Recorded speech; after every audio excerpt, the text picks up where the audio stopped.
Sarah sat alone in her empty apartment, the only sound coming from the ticking clock on the wall. She couldn't believe it had been a year since he left.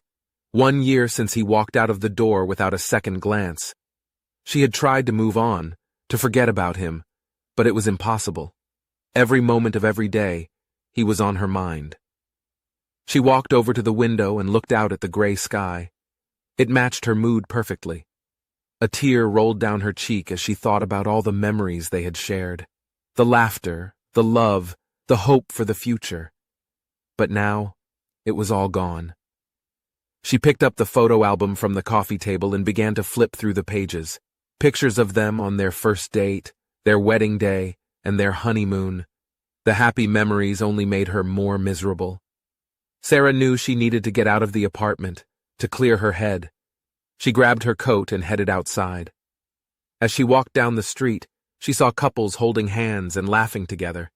It only made her feel more alone. She ended up at the park they used to frequent. Sitting on the bench, she watched as children played and families enjoyed picnics together. It was all too much for her.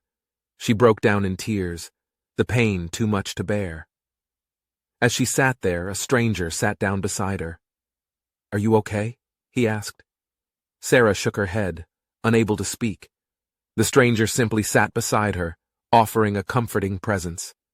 They sat in silence for a long time, until Sarah finally stood up to leave. "Thank you," she whispered to the stranger. "Any time," he replied with a smile. As Sarah walked away, she knew that she would never forget the pain of losing her love. But perhaps, just perhaps, she could find some solace in the kindness of strangers.